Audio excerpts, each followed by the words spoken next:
Started, huh? Yes, sir. No. Yes, sir. Okay, sir. Good morning, good afternoon to all of you again. अच्छा, तो फिर आज का class है sir, audit का क्लास है ये लास्ट वीक से स्टार्ट हुआ है। इससे पहले हम लोग ऑडिट का लाइव क्लास एक ही किए हैं, बाकी बैकअप क्लासेस सभी किसी को मैंने दिया नहीं। तो लाइव क्लास इससे पहले लास्ट वीक एक ही हुआ है सर। तो जिन लोगों का लास्ट वीक का क्लास मिस है, सभी बैकअप रेडी हो रहा है, मैं बहुत जल्दी दे दूंगा आप लोगों को, जैसे मैं पहले भी बोला, थ्रू ऐप। ठीक है। अच्छा ठीक है सर, पहले क्लास को कंटिन्यू करते हैं। कब क्या देंगे वो तो वक्त ही बताएगा सर। तो फिर ऑडिट सब्जेक्ट जो है ये बेसिकली एकदम प्योरली चार्टर्ड के लिए तो है ही, मतलब चार्टर्ड अकाउंटेंट स्टूडेंट्स को तो ऑडिट पढ़ना ही है, as well as CMA students को। ऑडिट का नॉलेज ऑडिट का नॉलेज चार्टर्ड अकाउंटेंट को भी चाहिए होता है और सीएमए वालों को भी चाहिए होता है। सेम है, दोनों को ही सेम नॉलेज रखना चाहिए। बट हाँ, अगर आप बोलोगे सर तो फिर ऑडिटर कौन बनता है, तो in simple sense auditor chartered accountant pass करने के बाद ही होता है। लेकिन there are lots of non statutory audit जो कॉस्ट अकाउंटेंट भी करता है, और वो इन दैट बिहाफ काफी मतलब सीए के साथ मिक्स करके मार्च करके भी ऑडिट परफॉर्म करते हैं। So there are lots of scope in audit. And audit cash cow, cash cow समझते हो? Cash cow in the sense माने ऑडिटिंग करके इनकम बहुत करते हैं प्रैक्टिसिंग सीएसईएमए वाले। ठीक है, एक प्रैक्टिसिंग चार्टर्ड अकाउंटेंट, एक प्रैक्टिसिंग कॉस्ट अकाउंटेंट बहुत ज्यादा इनकम करते हैं थ्रू ऑडिटिंग। मैंने ये इनका एक रेगुलर इनकम का सोर्स भी है, इसलिए मैंने इसका नाम दिया cash cow. Now question note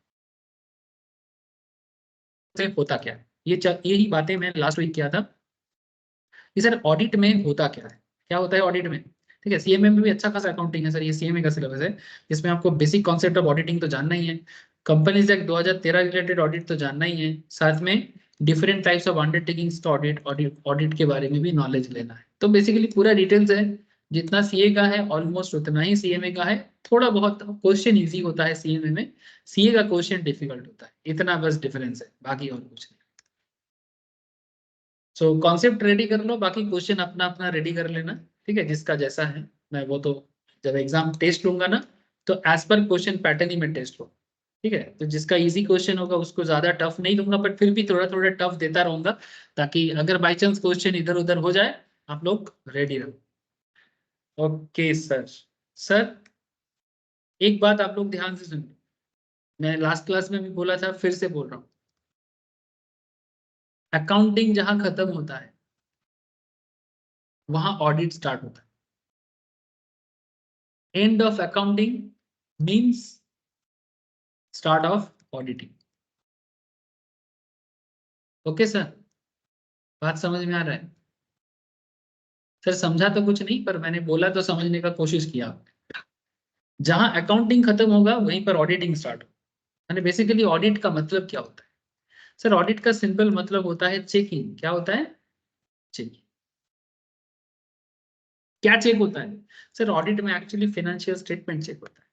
financial statement क्या होता है सर? फाइनेंशियल स्टेटमेंट माने कंपनी का प्रॉफिट एंड लॉस अकाउंट, माने जिसको हम लोग इनकम स्टेटमेंट कहते हैं बिजनेस का, इनकम स्टेटमेंट या PL, profit and loss, balance sheet and cash flow statement.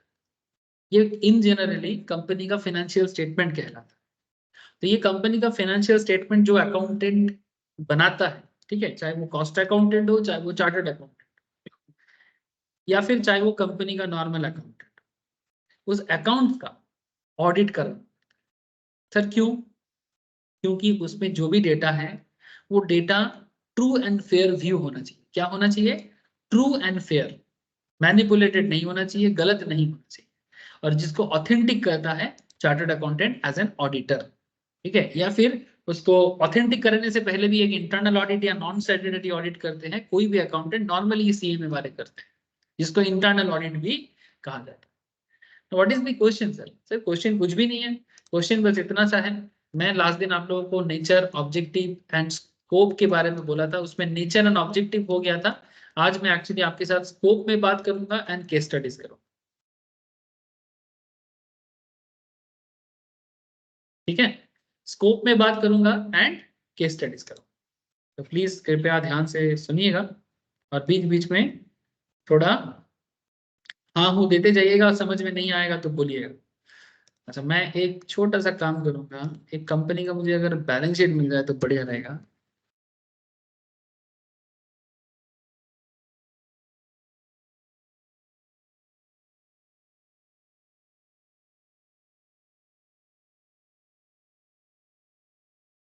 किसी भी कंपनी का एनुअल रिपोर्ट मिलने से क्या सुविधा होता है, मैं आपको प्रैक्टिकली ऑडिट का यूज दिखाने के लिए मुझे बहुत इजी होता है सर। से फॉर एग्जांपल मैं रिलायंस का ले रहा हूँ, कोई भी कंपनी का ले सकता हूँ, टाटा मोटर्स का भी ले सकता हूँ। जो भी मुझे दिख रहा है मैं उसी का एक एनुअल रिपोर्ट डाउनलोड कर रहा हूँ। ठीक है, ये सबको स्क्रीन दिख रहा है ना?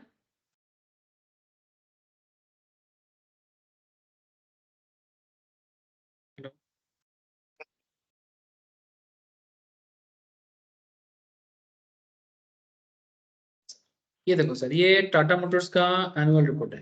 ठीक है, अब मैं आपको टाटा मोटर्स के बारे में ज्यादा कुछ नहीं बोल सकता अभी, क्योंकि मुझे आपको एनुअल रिपोर्ट समझाना नहीं है। मैं बस आपको एनुअल रिपोर्ट का एक इम्पॉर्टेंट पार्ट में लेके जाता हूँ, जो कि है ऑडिट रिपोर्ट या फिनेंशियल रिपोर्ट, जो कि है ऑडिट रिपोर्ट या फिनेंशियल रिपोर्ट।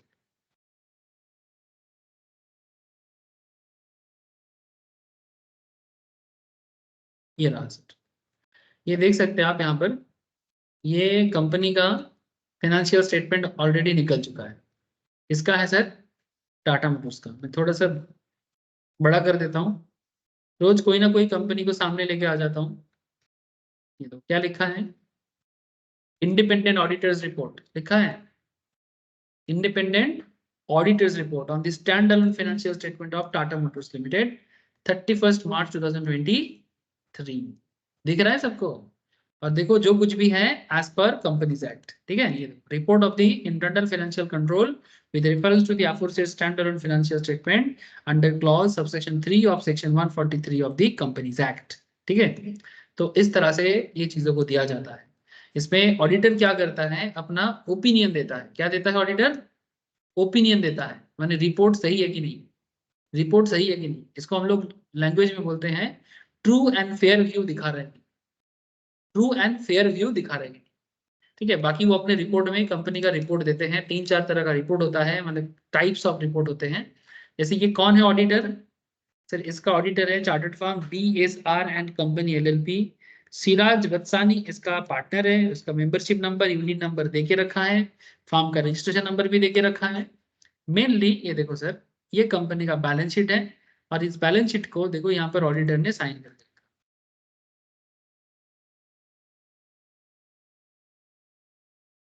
ठीक है, ये ऑडिटर ने साइन करके रखा। सर क्वेश्चन ये है, ये तो आपने आपको मैंने ये दिखाया कि ऑडिटिंग का एप्लीकेशन कहाँ है, लेकिन हमें समझना है सर ये एप्लीकेशन तो समझ नहीं है, बट मैं आपको एक्चुअली ये बताना चाह रहा हूँ कि ये ऑडिट करने के पीछे का जो सिस्टम है, ये कहाँ से डेवलप हुआ, कैसे हुआ, जो मैंने लास्ट दिन बताया कि ऑडिट का मतलब, ऑडिट का ऑब्जेक्टिव एंड स्कोप, स्कोप में डिटेल्स बोलूंगा आज, need and benefits, qualities of auditor, inherent limitations and audit with reference to standard of auditing.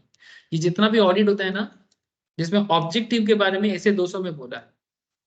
Audit का ऑब्जेक्टिव जहां है वो ऐसे 200 है। क्या है सर? ऐसे मेरा नोट लिखा हुआ है इस सारी चीजों के ऊपर, उसका एक बैकअप क्लासेस है। मैं रिसेंटली जो ऐप में आप लोगों को दूंगा ना, उसमें ना रिसेंट बैकअप क्लासेस का ऑडिट का ये एक इंपॉर्टेंट थ्योरिटी का मैंने उसमें ना मैं सारा नोट लिखा के रखा।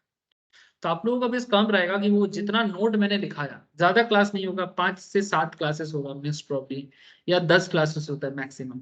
वो सारा नोट आप लोगों की कॉपी में होना चाहिए।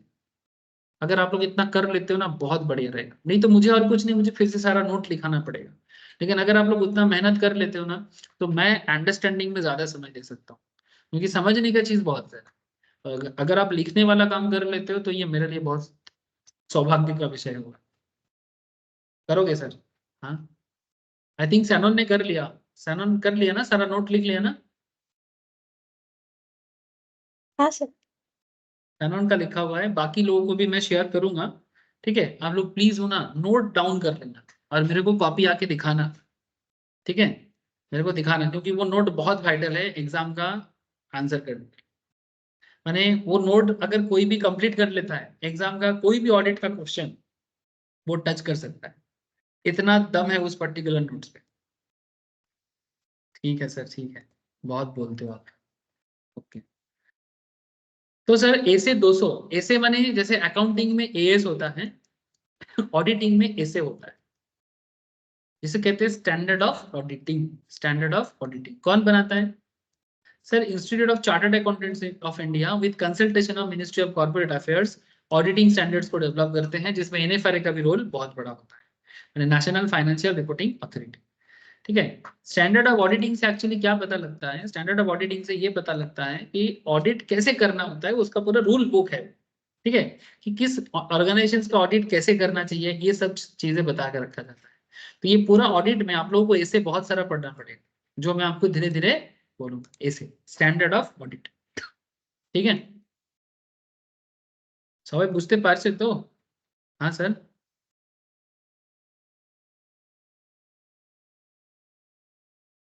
क्या रे दर्श, दर्श का आवाज ही नहीं आ रहा है आज, क्या बात है? चोट इतना यस जोर का सर। लग गया क्या कि मुंह से आवाज ही नहीं निकल रहा है? कहाँ चोट लगा दर्श?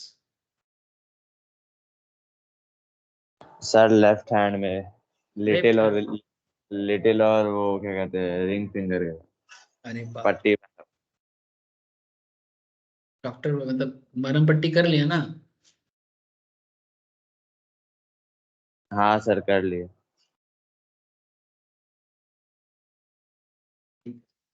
देखो लास्ट दिन भी पढ़े थे, फिर से एक बार याद दिलाता हूँ कि सर ऑडिट क्या होता है। जैसे कि आपको मैंने लास्ट दिन प्रैक्टिकली दिखाया था, आज भी दिखाऊंगा प्रैक्टिकली, बट आज थोड़ा केस स्टडीज बताना है, इसलिए मैं थोड़ा जल्दी जल्दी केस स्टडीज तक पहुंचना चाहता हूँ। पर जैसे कि मैंने लास्ट वीक में बताया था, मैं फिर से आपको वही चीज दिखाया कि आप फाइनेंशियल स्टेटमेंट को जो बनाया जाता है ना कंपनी के अंदर, ठीक है, जो भी, जैसे कि ये टाटा मोटर्स का फाइनेंशियल स्टेटमेंट है, उसका बैलेंस शीट है, ये टाटा मोटर्स का पीएल है, ये टाटा मोटर्स का कैश फ्लो स्टेटमेंट। जब भी आपको फाइनेंशियल स्टेटमेंट बोला जाएगा तो ये बाय डिफॉल्ट है कि इस this the meaning is PL, balance sheet and cash flow. ठीक है, और उसके साथ एनेक्शर भी होते हैं। एनेक्शर माने जुड़ा हुआ और भी चीजें, जो नोट्स टू अकाउंट्स वगैरह सब मिलजुल के होता है। ठीक है, तो इसे एक्चुअली ऑडिटर साइन करते हैं। In terms of report attached for BSR company LLP, Shahraj Bastani partner, membership number, ये ऑडिटर का डिटेल्स है। नाउ ये ऑडिटर एक्चुअली ये टाटा मोटर्स का ऑडिट करके क्या निकालना, ठीक है, वो ऑडिट रिपोर्ट पढ़ के समझ में आ जाएगा। ठीक है, वो ऑडिट रिपोर्ट पढ़ के समझ में आ जाएगा। जैसे रिसेंटली अगर आपने पेटीएम का देखा, तो पेटीएम का ऑडिट रिपोर्ट में ही पता लग गया था कि कुछ तो गड़बड़ कर रहा है Paytm payment bank, specially Paytm नहीं, पेटीएम पेमेंट बैंक। ठीक है, तो वो रिपोर्ट के मुताबिक एक्शन लिया गया। ठीक है, तो वही बात है कि N audit is an independent examination of financial information of any entity, whether profit oriented or not, and irrespective of its size and legal form। चाहे वो बिजनेस प्रॉफिटेबल हो, चाहे वो नॉन प्रॉफिटेबल, चाहे उसका साइज छोटा हो या बड़ा, लीगल हो या इलीगल हो। ठीक है, लीगल फॉर्म माने इलीगल नहीं। लीगल फॉर्म का मतलब होता है कि माने वो कंपनी हो सकता है, पार्टनरशिप हो सकता है। लीगल फॉर्म का मतलब क्या है कि वो सोल प्रोप्राइटरशिप बिजनेस हो सकता है, वो एक पार्टनरशिप बिजनेस हो सकता है, वो एक बड़े कंपनी हो सकता है, वो एक एनपीओ हो सकता है। ठीक है, irrespective of its size and legal form, audit करना पड़ता है। When such an examination is conducted with a view to expressing an opinion thereon, बार बार बता रहा हूँ, यही ऑडिट का मेन पॉइंट है। ऑडिटर क्या करते हैं? एग्जामिन करते हैं। एग्जामिन करने का दूसरा नाम क्या है? चेकिंग करना। चेकिंग करते हैं और अपना एक्सप्रेशन ओपिनियन देते हैं, एक्सप्रेस करके कि इंफॉर्मेशन सही है कि गलत है। एक्सप्रेशन एक्सप्रेशन सही है, सॉरी इंफॉर्मेशन सही है कि गलत है। True and fair view, true and fair. तो ये सब बात में किया था, लास्ट दिन किया था। ठीक है, तो लास्ट क्लास अगर बाई चांस किसी का मिस है, कलेक्ट करना और जरूर एक बार करना सर, लास्ट क्लास में बहुत इंपॉर्टेंट था। फिर मैंने ना आप लोगों को interdisciplinary nature of auditing, relationship with diverse subjects, ठीक है, सब्जेक्ट अलग अलग सब्जेक्ट के साथ ऑडिट का क्या रिलेटिविटी है, इसके बारे में भी मैं थोड़ा बता देता हूँ। देखो सर, ऑडिट के साथ सभी सब्जेक्ट्स का रिलेशन है। क्या क्या सब्जेक्ट मेनली सर? ऑडिट के साथ सबसे गहरा रिश्ता तो अकाउंट्स का होता है। दूसरा अनदर बड़ा रिश्ता लॉ का होता है। इकोनॉमिक्स का भी रिश्ता कुछ कम नहीं है। बिहेवियरल साइंस के साथ भी कनेक्टेड है। स्टैटिस्टिक्स एंड मैथमेटिक्स का भी कनेक्शन है, data processing, financial management and production, ये सभी सब्जेक्ट ऑडिट को कनेक्ट करता है। माने अगर आप एक ऑडिटर हो तो आप लोग ये सभी सब्जेक्ट में एक्सपर्टीज होना चाहिए होता है। स्पेशली अच्छा, अगर आप लोग एक चार्टर्ड अकाउंटेंट हो, अगर आप लोग एक कॉस्ट अकाउंटेंट हो ठीक है, तो आप लोग जब ऑडिट करने जाओगे आपसे क्या नॉलेज एक्सपेक्ट किया जाता है? सर आपका सबसे ऑब्वियसली अकाउंटिंग का नॉलेज, लॉ का नॉलेज, इकोनॉमिक्स का नॉलेज, स्टैट्स एंड मैथ्स का working knowledge, and obviously finance का नॉलेज। प्रोडक्शन आप लोग ज्यादा डिटेल्स में नहीं पढ़ते, थोड़ा बहुत पढ़ते हो। सीएमए को फिर भी प्रोडक्शन का आइडिया होता है क्योंकि वो लोग इंडस्ट्री लेवल में काम करेगा। उन लोग का ऐसे भी एक ग्रुप 2 का पेपर है ओएमएसएम बोल के, operation management and strategic management, जिसमें ओएम लेवल जो है वो प्रोडक्शन को कनेक्ट करता है। ठीक है, तो ये सीएमए को एडवांटेज होता है, वो प्रोडक्शन का नॉलेज रख पाता है। डेटा प्रोसेसिंग, डेटा प्रोसेसिंग तो सभी के लिए एक इंपॉर्टेंट पेपर हो गया आज के डेट में। डेटा प्रोसेसिंग मैंने डेटा एनालिसिस, ठीक है, डेटा प्रोसेसिंग मैंने डेटा, तो डेटा को कैसे प्रोसेस करना है ये सभी चीजें आप लोग एक्चुअली ऑडिटिंग के थ्रू से ही करते हो। तो ऑडिट के साथ बाकी सब्जेक्ट का रिश्ता बहुत ही गहरा। और सबसे बड़ा बात, ऑडिट किस चीज का होता है? सर ऑडिट तो अकाउंट्स का ही होता है, तो बिना अकाउंट्स का ऑडिट ही नहीं हो सकता। तो अब इसमें और क्या मैं कनेक्टिविटी जोड़ू? अकाउंट्स करेंगे तो ना ऑडिट कर पाएंगे। क्या लिखता है? अगर आपको एक, चाहे आप एक स्टैट्यूटरी ऑडिटर बनो, माने चार्टर्ड अकाउंटेंट ऑडिटर, ठीक है, जो सब मेन ऑडिटर होते हैं, as well as internal audit, आज के डेट में बहुत काम।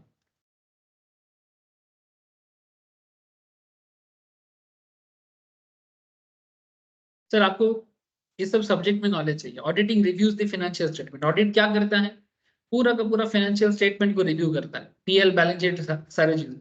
इसका मतलब बहुत सिंपल है कि अगर आपका अकाउंटिंग प्रोसेस में जर्नल लेजर, जिसके लिए सैटरडे वाला क्लास होता है, अगर आपको इसमें डेप्थ नहीं है तो आप ऑडिट में अच्छा नहीं कर पाओगे, आपका ऑडिट रिपोर्ट सही नहीं होगा। ठीक है, सैटरडे वाला बेसिक्स ऑफ अकाउंट्स में हम लोग अकाउंटिंग प्रोसेस को लेके ही बात करते हैं, बाकी इन डेप्थ अकाउंट्स का नॉलेज आप लोग मैम के क्लास में लेते हैं। So it's a very simple thing कि ऑडिट माने फाइनेंशियल स्टेटमेंट का review. I hope you understand कि कितना जरूरी बात है। Auditing and law, an auditor should have a good knowledge of business loss.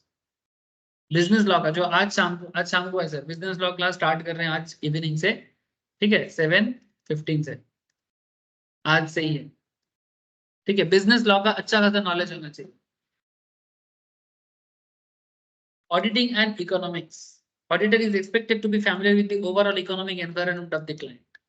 तो इकोनॉमिक्स दो तरह का होता है, एक माइक्रो इकोनॉमिक्स होते हैं, एक मैक्रो इकोनॉमिक्स होते हैं। ऐसा भी ये नॉर्मली फाउंडेशन लेवल टॉपिक है, पर फिर भी इकोनॉमिक्स का नॉलेज होना चाहिए, नहीं तो आप बिजनेस में समझदार नहीं बन पाओगे।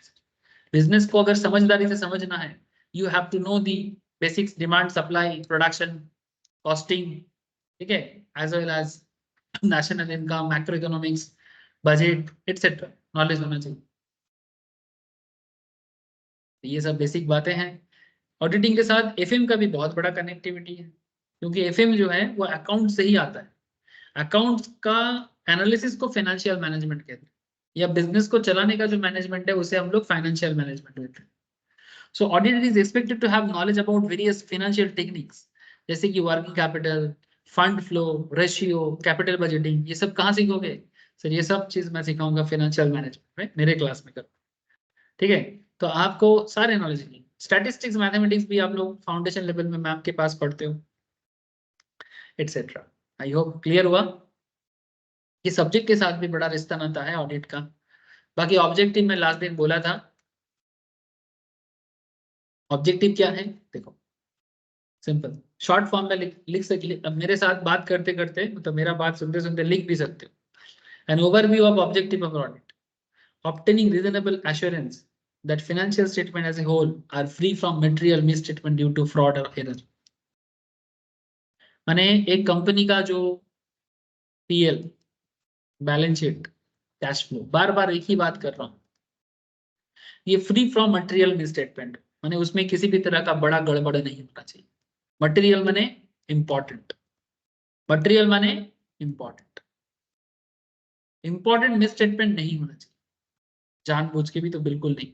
फ्री फ्रॉम मटेरियल मिसस्टेटमेंट, कोई भी वैल्यूएबल इंफॉर्मेशन, कोई वैल्यूएबल अमाउंट, कोई वैल्यूएबल एसेट, कोई वैल्यूएबल लाइबिलिटी, कुछ भी नहीं मिस होना चाहिए। ना तो कंपनी के एसेट से, ना तो लाइबिलिटी से, ना तो इनकम से, ना एक्सपेंडिचर से। तो कुछ भी अगर आप इनकम छुपाओगे तो ये मान सकते हैं कि आप टैक्स छुपाने के लिए काम कर रहे हो। अगर इनकम स्टेटमेंट है तो या तो आप टैक्स को बचाने के लिए कर रहे हो, या तो टैक्स को ज्यादा दिखाने के लिए कर रहे हो, कि मैंने शेयर होल्डर को कनेक्ट करने के लिए कर रहे हो। अगर आप खर्चा को बचाओगे तो आपका वहां पर आप इनकम को मैनिपुलेट कर सकते हो। अगर आप एसेट को मैनिपुलेट करना चाहते हो तो भी मिस स्टेटमेंट कर सकते हो। लाइबिलिटी मारना चाहते हो तो भी मिस स्टेटमेंट कर सकते हो। तो मिस स्टेटमेंट करने का हजारों रीजन है। There are lots of reason, you have to understand. इसीलिए ऑडिट करके पकड़ा जाता है और कंपनी को बैम्बू किया जाता है। काफी बड़ा केस है इसका, एक इंपॉर्टेंट स्कैम है, बता सकता हूँ आप सबको। बहुत बड़ा स्कैम माना जाता है इसको अभी तक इंडिया के जितना भी प्रॉब्लम। जैसे मानो रिसेंटली एक स्कैम हुआ था, Gitanjali gems and jewels, Nirav Modi वाला केस, सुने थे सर?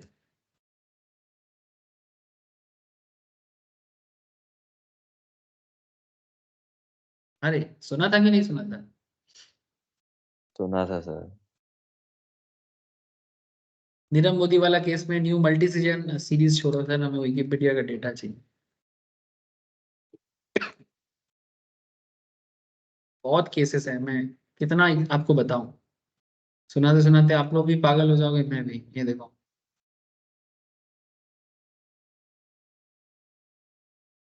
ये देखो, पंजाब नेशनल बैंक के साथ सब फाइनेंशियल फ्रॉड है सर। ये देखो, फरवरी 2018, Indian government central bureau of investigations launched a investigation of Modi, Nirav Modi, acting on a complaint from the Punjab National Bank, alleging Nirav Modi and his partners defrauded 28,000 crore. ये allegation लगा था, approximately $4 billion by conspiring with bank officials to fraudulently obtain letters of undertaking for making payments to overseas suppliers. समझ रहे sir? इतना बड़ा बड़ा scandal करते हैं, ठीक है। तो इसमें मनी लॉन्ड्रिंग का case, sale of asset. In March 2019, 68 workers from Modi art collections were sold on behalf of Indian Income Tax Department.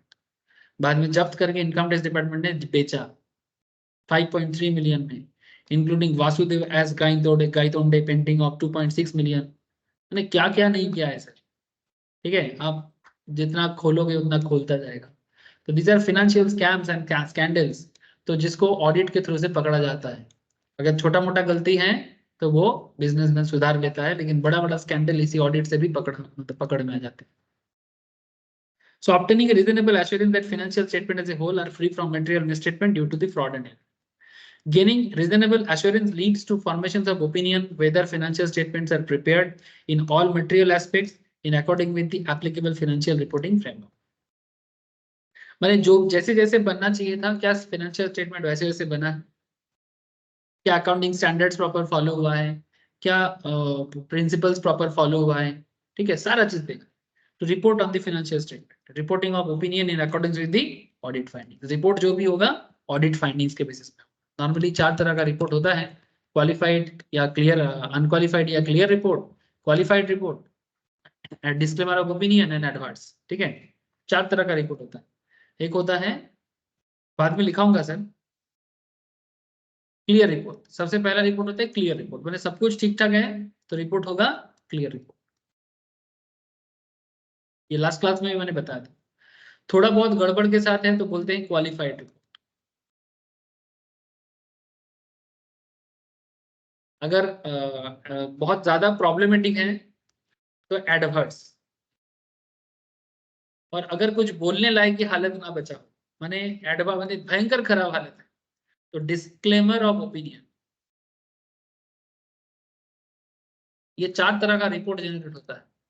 जिस भी बिजनेस के अगेंस्ट में क्लियर रिपोर्ट आता है वो बिजनेसमैन खुश हो जाते हैं। क्वालिफाइड में थोड़ा चिंता होता है, एडवांस माने बहुत चिंता, और डिस्क्लेमर ओपिनियन माने चिंता और क्या करे, इतना खराब हालत है और चिंता ही क्या करे। ठीक है सर? समझ में आ रहा है ना?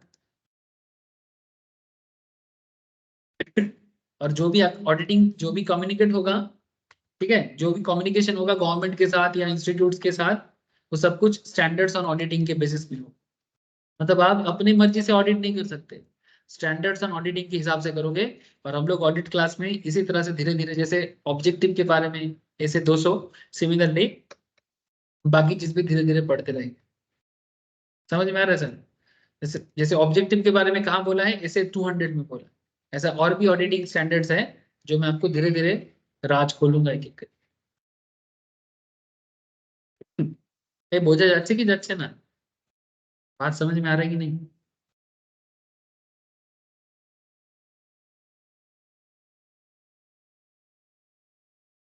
अरे किसी का कोई आवाज ही नहीं है। हाँ सर। देखो, अब जैसे कि मैं आपको स्टार्टिंग में बोला कि आज स्कोप के बारे में बात करूंगा और केस स्टडीज करूंगा, तो चलो धीरे धीरे हम लोग स्कोप एंड केस स्टडीज की तरफ बढ़ते हैं। ठीक है, विक्रम, दर्श, नील, अभिजीत বুঝতে পারছিস কি পারছিস না?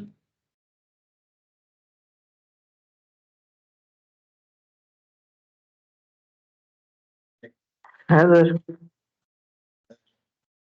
Scope, what is scope? Scope refers to range or reach of something. The purpose of an audit is to enhance the degree of confidence of intended users in financial statement. मतलब समझ रहे हो सर? ये बात मैं बार बार बोलता हूँ इसलिए, और हमेशा इसलिए स्टेटमेंट खोल के बैठा रहता हूँ। हमेशा क्यों स्टेटमेंट ओपन करके बैठता हूँ? क्योंकि आपको यही चीज तो करना है। एक ऑडिटर का मेन काम होता है कि जो भी यूजर्स ऑफ फाइनेंशियल स्टेटमेंट्स होते हैं ना, जो भी यूजर्स ऑफ फाइनेंशियल स्टेटमेंट होते हैं, यूजर्स ऑफ फाइनेंशियल स्टेटमेंट, तो जो भी यूजर्स ऑफ फाइनेंशियल स्टेटमेंट होता है, यूजर्स ऑफ फाइनेंशियल स्टेटमेंट हमेशा जो भी यूज करता है उनको कॉन्फिडेंट देना, उनका कॉन्फिडेंस में गिरावट नहीं होना चाहिए। जैसे मानो कि एक बैंक, जैसे मानो कि एक बैंक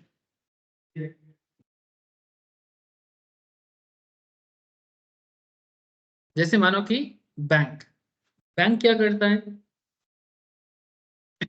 बैंक लोगों को लोन देता है, कंपनीज को। तो बैंक जब कंपनीज को लोन देगा तो ऑब्वियस बात है कि वो क्या करेगा सर? स्टेटमेंट्स को चेक करेगा। तो उसमें चेक करने के टाइम पे अगर वो ऑडिटेड होता है ना, तो बैंक को कॉन्फिडेंस हो जाता है कि भाई चलो ऑडिटर ने बोल दिया, तब हम इसको इसे इजीली लोन प्रोवाइड कर सकते हैं। ठीक है, मानो कंपनी को अचानक से 50 करोड़ का लोन चाहिए, तो 50 करोड़ का लोन देने से पहले कंपनी का 50 करोड़ का कैश फ्लो कैसे होते हैं? ये कैश फ्लो स्टेटमेंट है ना, तो कंपनी का कैश फ्लो स्टेटमेंट कैसा है? पॉजिटिव कैश फ्लो है कि नेगेटिव कैश फ्लो है? जैसे ये देखो सर, ये 3 तरह का एक्टिविटी होते हैं, operating activity, financial activity and investing activity. सब कुछ चेक करने के बाद कंपनी का कैश फ्लो पॉजिटिव है कि नेगेटिव है, ये देखा जाता है। अगर कैश फ्लो पॉजिटिव है तो फिर बैंक को सुविधा होता है कि भाई पॉजिटिव कैश फ्लो है। पीएल देखा जाता है, कंपनी प्रॉफिट में है कि लॉस में है। एसेट चेक किया जाता है। तो अगर ऑडिटर ने बोल दिया, अगर ऑडिटर ने बोला कि सही है, तो फिर बैंक को भी सुविधा है। कोई इन्वेस्टर कंपनी में पैसा लगा रहा है, तो इन्वेस्टर जिस कंपनी में इन्वेस्ट करने जाए, अगर उसका बैलेंस शीट ऑलरेडी ऑडिटेड है, पीएल ऑडिटेड है, स्टेटमेंट ऑडिटेड है, तो इन्वेस्टर को भी क्या होता है? कॉन्फिडेंस मिलता है कि हाँ भाई बिजनेस ऑडिट किया हुआ है, तो हम इस पर भरोसा कर सकते हैं। ठीक है, तो वही कॉन्फिडेंस दिलाता है सर। ऑडिट क्या करता है? कॉन्फिडेंस दिलाता है।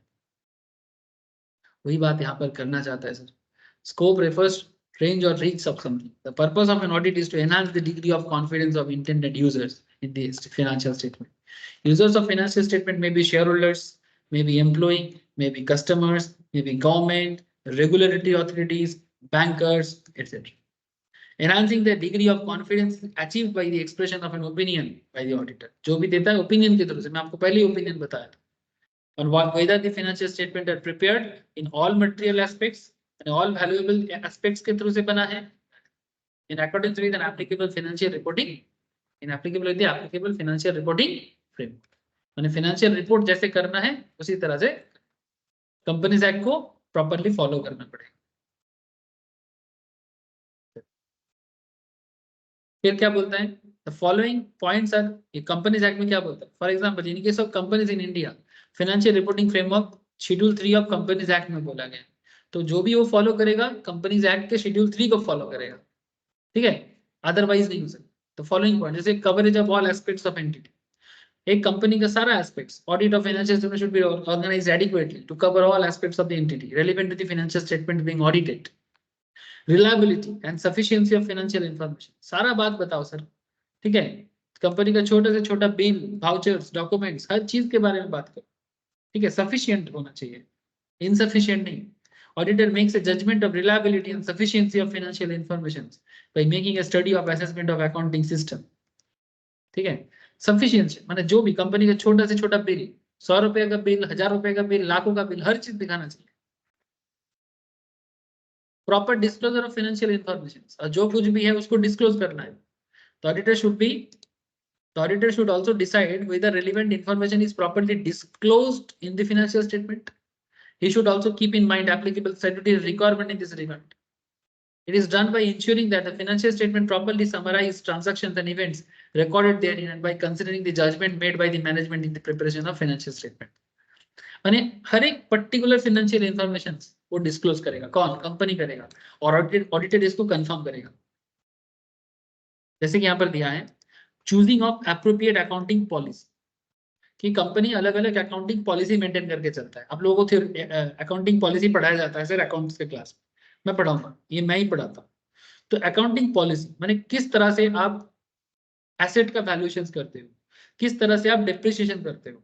जैसे कि एग्जांपल दिया है यहाँ पर, charging depreciation on fixed assets और choosing appropriate method for valuation of inventory.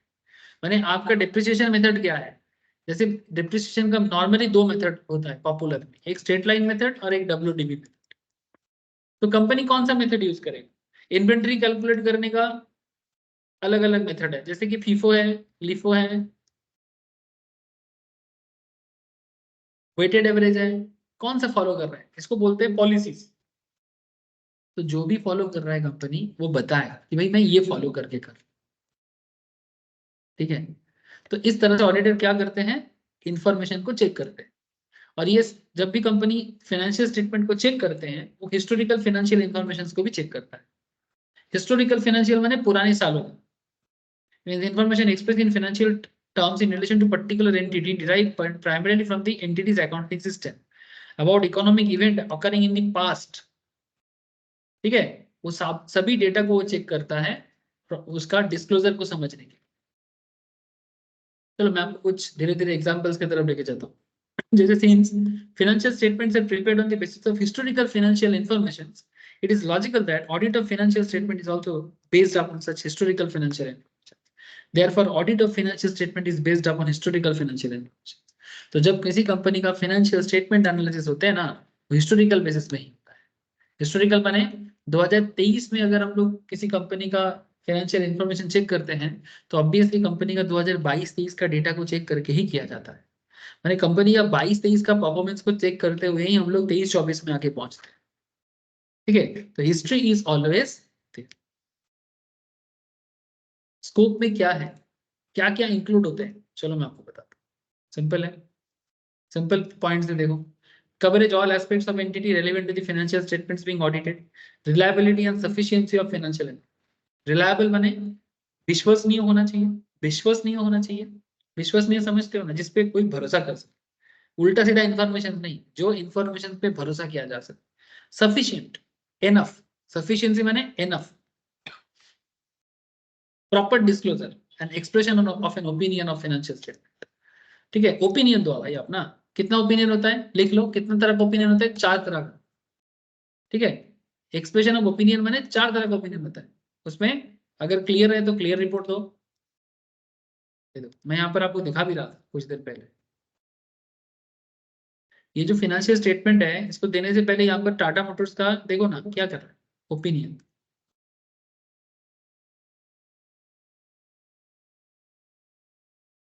देख पा रहे सर? हेलो, हाँ सर। क्या लिखता है? हाँ सर। टाटा मोटर लिख रहा है अपने रिपोर्ट में, ऑडिट रिपोर्ट में, जो एनुअल रिपोर्ट के अंदर दिया भी है। We have audited the internal financial control with reference to the financial statement of Tata Motors Limited and such company incorporated in India under the act, which is in joint operations company as on 31st March 2013, in conjunction with our audit of the standalone financial statement of the company. Standalone माने सिर्फ और सिर्फ टाटा का, इसमें टाटा का subsidiary नहीं है. अगर सब्सिडियरी का भी होता है ना तो उसे बोलते हैं कॉन्सोलिडेटेड. देयर आर दो तरह का होता है सर, रियल लाइफ में बात करते हैं सर. एक होता है कॉन्सोलिडेटेड स्टेटमेंट. कॉन्सोलिडेट माने जिसमें होल्डिंग सब्सिडियरी एसोसिएट सबका मिला के होता है. ठीक है, बेसिकली होल्डिंग सब्सिडियरी इंक्लूडेड.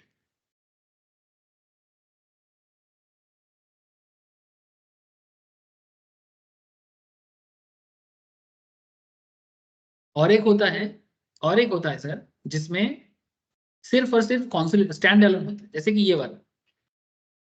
ठीक है. In our opinion the company and such company incorporated in India which is in joint operation of company. अब इसमें पूरा दिया है. ठीक है, और ये देखो ये सब एक्यूरेट है, ये भी दे दिया.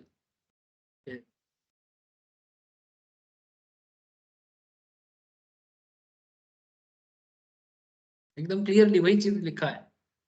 Internal financial control over financial reporting issued by the institute of chartered accountants of India, the guidance notes. ठीक है, क्योंकि ये सी इंस्टीट्यूट के हिसाब से ही होता है. Free from fraud and error, the accuracy and completeness of the accounting records, and the timely preparations of reliable financial information as required under the auditor का responsibility. जिस तरह से मैं आपको पढ़ा रहा हूँ वैसा ही बात लिखा रहता है, वैसा ही बात लिखा रहता है. और इसको रिपोर्ट को पढ़ने से भी आपको समझ में आ जाता है. तो अगर आप किताब पढ़ना समझ जाते हो तो आप धीरे धीरे रिपोर्ट पढ़ना भी समझ जाओ. ठीक है, धीरे धीरे रिपोर्ट को पढ़ना समझ जाओ, कोई बड़ी बात नहीं है. और क्या स्कोप होता है ऑडिट में? और क्या स्कोप होता है ऑडिट में? देखो, responsibility of preparation and presentation of financial statement. Responsibility of preparations and presentations of financial statement माने प्रेजेंट करना, फाइनेंशियल रिपोर्ट को प्रेजेंट करना, वो भी एक रिस्पॉन्सिबिलिटी है. Duties outside scope of competence of auditor. जो ड्यूटी ऑडिटर के स्कोप के अंदर नहीं है, ऑडिटर का कॉम्पिटेंसी. कॉम्पिटेंसी समझते हो सर? कॉम्पिटेंसी माने कुछ काम ऐसे भी हो सकते हैं जो ऑडिटर नहीं जानते, बट वो भी ऑडिट के स्कोप के अंदर पड़ता है. जैसे मानो कभी आप लोग मानो ऑडिटर बन गए, ठीक है, आज नहीं तो कल बन ही जाओगे भाई. चार्टर्ड अकाउंटेंट, कॉस्ट अकाउंटेंट तो ऑडिटर के लिए जाने जाते हैं. सीए तो जाने जाते ही हैं, सीए में भी ऑडिट करते हैं. मानो कि आप माइन ऑडिट में गए हो सर, कहाँ पर गए हो? माइनिंग में, गोल्ड माइन या कोल माइन. अच्छा मुझे एक चीज बताओ, अगर आप लोग चार्टर्ड हो, आप लोग सीए में हो, तो क्या आप लोग जानते हो कि एक माइन के अंदर जाके कैसे काम करना होता है? हेलो. नहीं सर. तो फिर आपको तो नॉलेज नहीं है ना कि एक माइन में कैसे काम करते हैं. तो माइन में कैसे काम करते हैं हमें नहीं पता. क्लास 12 से किशोर. हाँ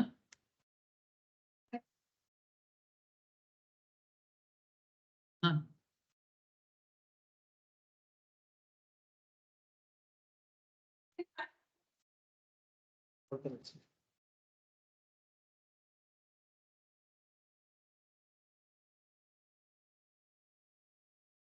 तो गोल्ड माइन में जाके आपको एक्सपर्ट्स का हेल्प लेना पड़ेगा, है ना. गोल्ड माइन में जाके आपको एक्सपर्ट्स का हेल्प लेना पड़ेगा, जहां पर गोल्ड कैसे काउंट होता है या कोल कैसे काउंट होता है ना. तो वही सब auditor duty outside the competence of scope of auditor, वो भी ऑडिट का स्कोप है. Expertise in authentication of documents. Documents को ऑथेंटिकेट करना, मतलब ये ऑथेंटिक डॉक्यूमेंट है कि नहीं है, ये भी पता करना चाहिए. सर ये कैसे पता लगता है? सर वो भी समय के साथ साथ समझ में आ जाता है. एंड इन्वेस्टिगेशन, तो ऑडिट में इन्वेस्टिगेशन का भी स्कोप होता है. जैसे इन्वेस्टिगेटिंग ऑफिसर्स होते हैं, वो जैसे करते हैं, ऑडिटर भी काइंड ऑफ इन्वेस्टिगेशन करता है. समझ में आ रहा है?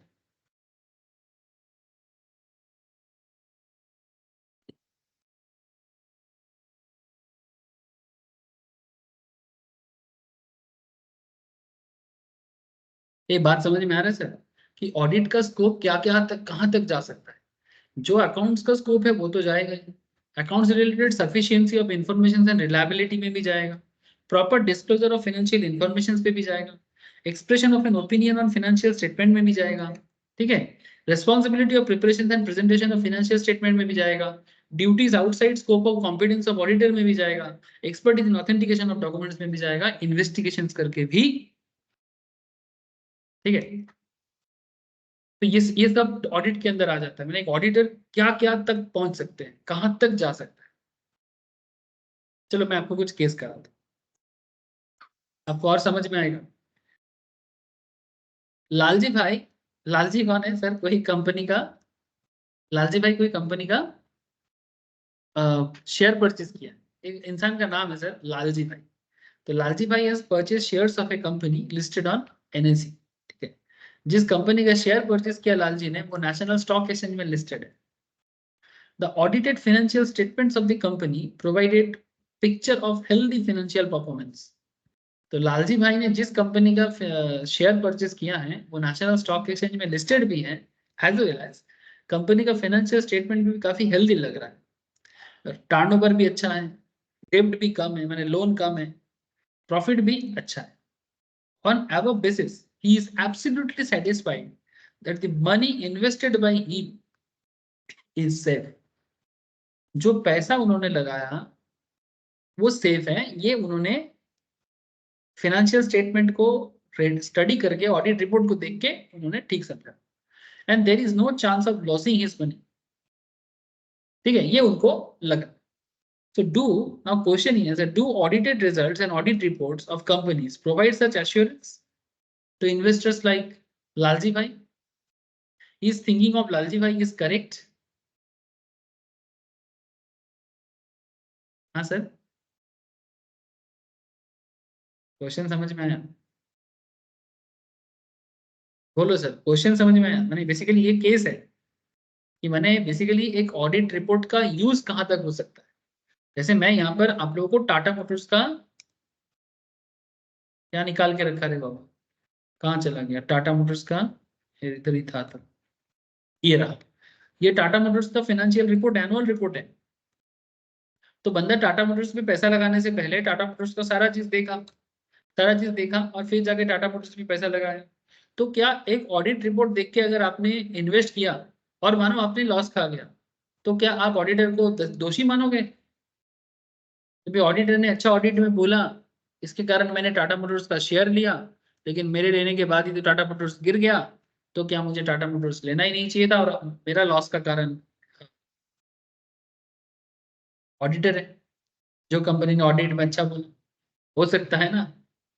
ऐसे तो टाटा मोटर्स प्रॉफिट दिए जा रहे हैं, प्रॉफिट दिए जा रहे हैं लास्ट 2-3 सालों से, लेकिन ऐसा भी नहीं है, कभी गिरा भी है, ठीक है, बीच बीच में कभी गिरा भी है, ठीक है। ना क्वेश्चन ही है सर, नॉर्मली हम कभी भी ऑडिटर को दोषी नहीं मान सकते। ऑडिटर अपना ओपिनियन देता है, मैं आपको क्लियरली बता रहा हूँ, ऑडिटर अपना ओपिनियन देता है, ऑडिटर के बातों पे भरोसा करना चाहिए, पर ऑडिटर का बातों का भरोसा करना और आपका इन्वेस्टमेंट का डायरेक्ट कोई लेना देना नहीं। आप इन्वेस्ट करके अगर आपका इन्वेस्टमेंट में लॉस चला जाए, इसका जिम्मेदार ऑडिटर नहीं होता। बट हाँ, एक ओवरऑल वेलबींग के लिए ऑडिट रिपोर्ट एक बहुत इंपॉर्टेंट का, ये बात भी समझना पड़ेगा, ठीक है। तो ऐसा ही वैरायटीज ऑफ क्वेश्चन आपके दिमाग में आना चाहिए, ठीक है, जिसके लिए ये अलग अलग अंडरस्टैंडिंग है। सर पहला अंडरस्टैंडिंग समझ में आया? प्लीज टेल मी।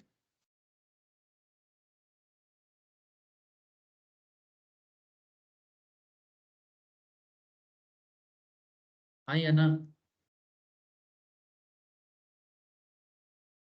ये समझ में आया सर? हाँ सर। बाकी किसी को Yes. समझ में नहीं आया? सब आज लोग, आज इतना धीरे धीरे आप लोग रेस्पॉन्स कर रहे हो, मतलब मैं खुद कभी कभी सोचता हूँ कि मैं बैलगाड़ी हूँ, आप लोग तो मेरे से भी ज्यादा स्लो चल रहे हो। अरे सर आज थोड़ा हालत खराब है ना, इसलिए लेट वही रिस्पॉन्स। वही मैं देख रहा हूँ, सब लेट रेस्पॉन्स कर रहा है, ऐसा लग रहा है कि कोई सो के नहीं उठा होगा। गुड गुड डीड्स लिमिटेड, ये कंपनी का नाम है, गुड डीड्स लिमिटेड, मैं अच्छा काम करता हूँ। The Good Deeds Limited is engaged in business of recycling of waste from dumping grounds of municipal corporations of Indore to usable manure. Dumping ground से वो वेस्ट को निकालते हैं और फिर उसको मैन्योर बनाते हैं। मैन्योर माने खाद। खाद समझते हो? हाँ, खाद समझते हो? पेड़ पौधा में दिया जाता है ना बाबा। तो म्यूनिसिपल कॉर्पोरेशन ऑफ इंदौर के म्यूनिसिपल ग्राउंड से वो रिसाइकलिंग वेस्ट को निकाल साइड करके फिर वहां से वो खाद मैन्योर बनाते हैं। It is in this way also helping to make the city clean, है ना।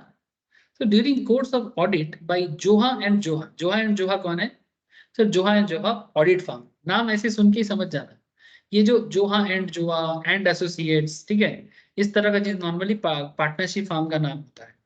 तो Joha and Joha a firm of auditors, it is observe by auditors that the company has received a notice from central bench of national green tribunal. ठीक है, auditor ने देखा कि ये जो गुड डीड्स कंपनी है इनके ऊपर एक नोटिस है, इनको एक नोटिस दिया। किससे? Central bench of national green tribunal, माने एनवायरनमेंट बेसिस में जो लोग काम करते हैं, for not following certain environmental regulations involving imposing of hefty monetary penalty on the company. कि भाई जिस तरह से ये लोग म्यूनिसिपल कॉर्पोरेशंस का रिसाइकलिंग वेस्ट को डंपिंग ग्राउंड से लेते हैं और फिर उसको मैन्योर बनाते हैं, उसमें जो रेगुलेशन प्रोसेस है वो फॉलो नहीं करते, जिसके कारण कंपनी के ऊपर मैंने गुड डीड्स के ऊपर हेफ्टी पेनल्टी लगा है। The company is yet to reply to the notice, company अभी तक इसमें रिप्लाई नहीं दिया। The auditors point out that the same is not stated in notes to accounts. Auditor ये भी देखा कि अकाउंट्स में इसके बारे में कहीं पर भी नोट्स नहीं दिया in financial statement. Notes to accounts क्या कहाँ होता है, दिखा देते हैं।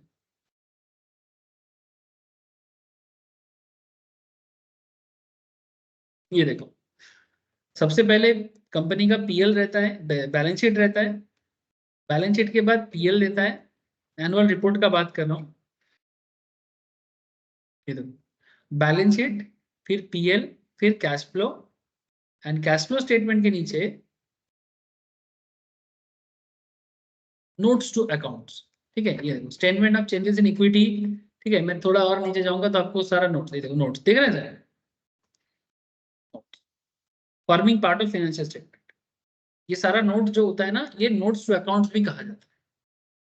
दिखाई दे रहा है सर आप लोगों को? मैं प्रैक्टिकली दिखा रहा हूँ आप लोगों को, सिर्फ किताब से नहीं पढ़ रहे हो आप, वास्तव में एक रिपोर्ट कैसे होते हैं वहां से भी मैं आप लोगों को कोशिश कर रहा हूँ एट ए टाइम वही चीज को दिखाने का।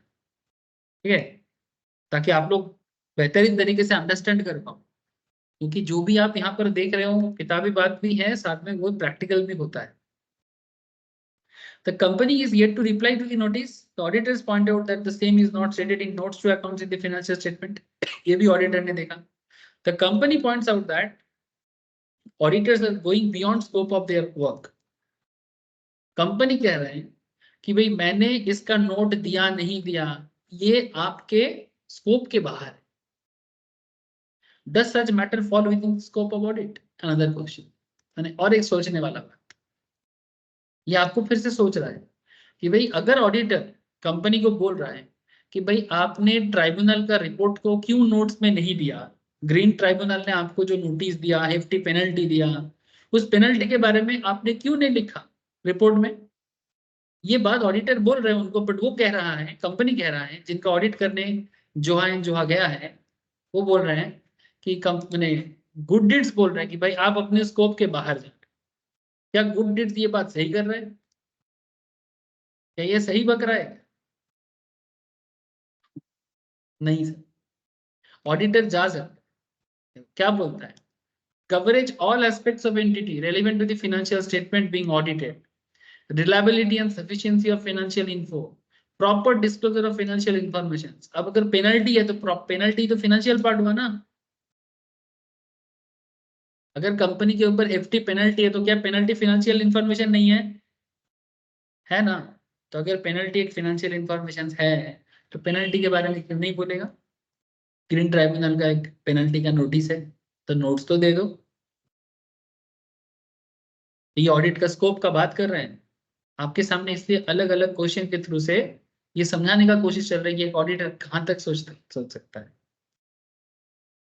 और रियल लाइफ में उनको कैसा चैलेंज का सामना करना पड़ता है।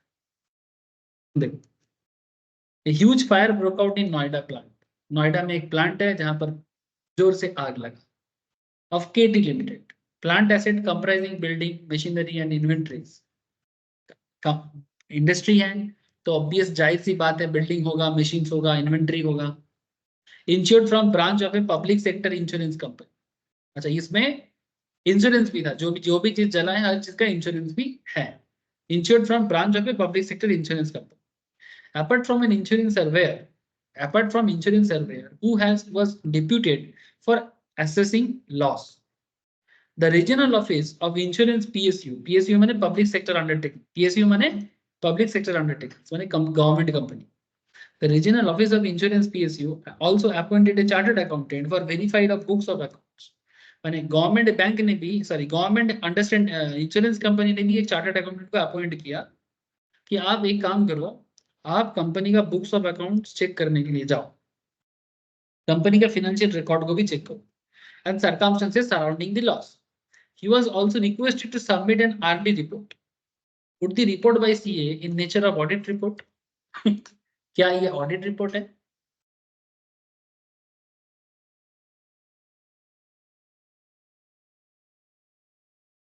सर, कंपनी में फायर ब्रोकआउट हुआ, ध्यान से सुनना, देखो कितना अलग अलग बात चल रहा है। नोएडा वाला प्लांट में फायर ब्रोक हुआ, कंपनी का इंश्योरेंस क्या हुआ था? इंश्योरेंस कंपनी का बिजनेस का सिचुएशंस को ताकीकत करने के लिए, मैंने बेसिकली उसको जानने के लिए एक चार्टर्ड अकाउंटेंट को बोला कि आप वेरीफाई करने के लिए जाओ और सारा डिटेल्स लेके आओ। क्या ये ऑडिट है? सर ये तो नहीं सर, सर ये ऑडिट नहीं है, समझ रहे हो? ये स्कोप ऑफ ऑडिट नहीं है, क्योंकि ऑडिटर तो नोएडा वाला कंपनी को खुद रखना चाहिए था। और ये जो PSU माने जो इंश्योरेंस कंपनी चार्टर्ड को भेजा ना, इसको आप स्पेशल वेरिफिकेशंस के लिए भेज सकते हो, या एक CA को अपॉइंट करके अपना अकाउंटेंट बोल के वैल्यूअर के रूप में भेज सकते हो। ये वैल्यूअर हो जाएगा, क्योंकि नॉर्मली जब इंश्योरेंस कंपनी किसी को भी कोई पैसा या डैमेज क्लेम देता है ना, जैसे मानो कि आपने गाड़ी, आपका ट्रक है, ट्रक एक्सीडेंट कर गया, तो ट्रक में कितना लॉस हुआ है नहीं हुआ है, या बिजनेस में कितना हुआ लॉस हुआ है नहीं हुआ है, इसका पता नॉर्मल लोग नहीं कर सकता। इसके लिए CA में जैसे लोगों का जरूरत होता है, तो उनको बोलना पड़ता है कि भाई आप जाओ देख के आओ कि कितना अकाउंट्स में प्रॉब्लम है, कितना बुक्स ऑफ अकाउंट्स का रिकॉर्ड क्या बोल रहा है, सच में बिजनेस का लॉस कितना है। ये सब डेटा इस तरह से देखा। तो ये ऑडिट क्या है और ऑडिट क्या नहीं है, इस चीज को समझना पड़ेगा सर, ठीक है? तो ये सब बातें हैं जो सुनते सुनते बड़ा होना है। ऑडिट बहुत इंपॉर्टेंट बात है सर। देखो यहाँ पर, अच्छा, ऑडिट का कुछ लिमिटेशंस भी है। क्या लिमिटेशंस है? ऐसे 200 माने जो 200 स्टैंडर्ड ऑफ ऑडिटिंग 200 बोलता है, overall objective of independent auditor and conduct of an audit in accordance with the standard of auditing. The auditor is not expected to and cannot reduce audit risk to zero because there are inherent limitation of an audit. तो एक audit में inherent limitations क्या होता है? क्योंकि वो audit के अंदर और नॉर्मल रहते ही है, इंफॉर्मेशन एग्जैक्टली एक्यूरेट होना उतना इजी नहीं है। The nature of financial reporting, देखो ये मैनेजमेंट का रिपोर्ट से ऑडिट होता है ना, तो यहाँ पर ना इसलिए वीकनेस को भी दिया है, लिमिटेशन माने वीकनेस। माने क्या, ऑडिट रिपोर्ट में जो कुछ भी होगा सारा का सारा एकदम प्रॉपर होगा क्या? The audit process suffers from criteria certain inbuilt limitation due to which an auditor cannot obtain an absolute assurance that financial statements are free from misstatement due to fraud and error. There may be some fraud, there may be some error. The fundamental limitation arises due to the following natures. पहला बात की nature of financial reporting. Prepare financial statement involves making many judgment by management. क्योंकि अलग अलग management अलग अलग judgement देता है, एंड दिस जजमेंट में इन्वॉल्व सब्जेक्टिव डिसीजन, सबका अलग अलग सब्जेक्टिव डिसीजंस होते हैं, डिग्री ऑफ अनसर्टेनिटी होते हैं। Therefore, auditor may not be able to obtain absolute assurance that financial statements are free from material misstatements or fraud or error. Exactly नहीं बता सकता, मतलब एकदम जीरो लेवल में नहीं ला सकता, कम कर सकता है, प्रॉब्लम को कम कर सकता है, लेकिन वो जीरो लेवल में सेटिस्फैक्शन नहीं दे सकता। कि भाई कोई भूल नहीं है इसमें। Consider for example the management of A company has devised A control that all purchase bill should reflect stamp and signature of an authorized person in goods receiving section. देखो कितना एक इंपॉर्टेंट बात है। मैनेजमेंट माने company का जो management है उसने डिसाइड किया कि एक डिवाइस लगाया है। Company has devised a control that all purchase bill, माने कंपनी में जितना भी बिल परचेज बिल होगा, माने जो कंपनी जो भी परचेज करता है उसमें एक स्टैम्प एंड सिग्नेचर होगा ऑथराइज्ड पर्सन, जो बंदा उस गुड्स को रिसीव करेगा, stating the date and time of receiving goods in premises. ठीक है, so it is an example of internal control. इस चीज को इंटरनल कंट्रोल बोलते हैं। इंटरनल कंट्रोल माने कंपनी अपने इंटरनल लेवल में, कंपनी अपने इंटरनल लेवल में कंट्रोल अगर बढ़िया करता है तो ऑडिटर के लिए थोड़ा हेल्प हो जाता है। जिस बिजनेस का इंटरनल कंट्रोल खराब होता है उस बिजनेस का ऑडिटिंग थोड़ा मुश्किल हो जाता है, मेहनत लगता है और रिपोर्ट भी इधर उधर का हो सकता है। तो ये परचेज डिपार्टमेंट में जिस तरह का कंपनी ने किया है, this is called internal control. So internal control devised by the company to ensure that only those purchase bills are produced for payment for which goods have been actually received. जिसका goods actually मिला होगा उसी का payment हम लोग करेंगे, नहीं तो नहीं करेंगे। Now what happens if concerned accountant and authorized person in goods receiving section collude? It is in a case of overriding of internal control devised by the company due to the collusion between two persons. Such probable collusion is one of the limitation of inherent controls of itself. अब इनके बीच में कुछ problem, accountant के साथ goods receiving section का कुछ कल्यूशन हो गया, तो इसमें ओवरराइड हो जाता है इंटरनल कंट्रोल का। मतलब जिनके पास कंट्रोल है अगर वही इस चीज को प्रॉपर्ली मेंटेन नहीं कर पाता और उनके बीच में कल्यूशन लग जाता है तो फिर इसका प्रॉपर डेटा मिलना मुश्किल है। और अगर प्रॉपर डेटा मुश्किल है तो फिर कंपनी भी इस डेटा को प्रॉपरली मेंटेन नहीं कर पाता। तो अगर कंपनी का इंटरनल कंट्रोल में प्रॉब्लम हो जाता है फिर ऑडिटर अकेला क्या कर लेगा, एक दिन बने 5 दिन ऑडिट करके। बात समझ में आया सर? अगर इंटरनल लेवल में कंपनी अपना ही मैनेजमेंट लेवल को ठीक से नहीं रख पाता है, कल्यूशन चलता है, तो फिर ऑडिटर 5 दिन के लिए ऑडिट जब करने जाता है तो वो जाके एकदम सब कुछ ठीक ठाक कर देगा। बात समझेगी नहीं?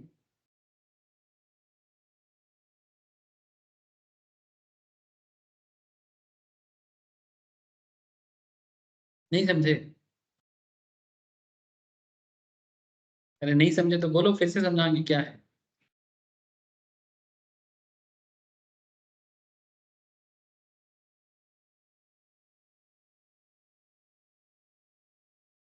नहीं समझ आया? आया कि नहीं आया? विजीत, सनोन, बोलो सर, किसी का भी आवाज नहीं आ रहा है। बर्मन, बर्मन तो चुप ही है आज। दर्श, नील, क्या बात है? हाँ सर। समझ आया? ओके, आगे बढ़े फिर। तो अगर चिंता में पड़ जाओगे तो फिर मैं भी चिंता में पड़ जाऊंगा। इतना ऐसा क्या बोल दिया? अरे क्या, कुछ भी तो नहीं है। दो डिपार्टमेंट के बीच में कल्यूशन लग जाता है तो फिर ऑडिटर जाके उसका रिपोर्ट उसको ठीक से नहीं मिलेगा। ऑडिटर क्या चाहता है कि सारा इंफॉर्मेशन सही है, ये ऑडिटर चाहता है, सिंपल बात है। ऑडिटर का मेन ऑब्जेक्टिव है बिजनेस प्रॉपर्ली रन हो, इंफॉर्मेशन सारा सही रहे, यही उसका ऑब्जेक्टिव। सर ऑडिटर हाँ, को अगर इंफॉर्मेशन ही गलत मिली तो उसने ऑडिट कर दिया, तो अगर कुछ केस होता है तो इसमें गलती किसका होगा? सर देखो ऑडिटर, अगर ऑडिटर को कहीं पर भी लगेगा ना कि गड़बड़ है, ठीक है, तो ऑडिटर अपना ऑडिट प्रोसीडियर में और ज्यादा मेहनत करेगा।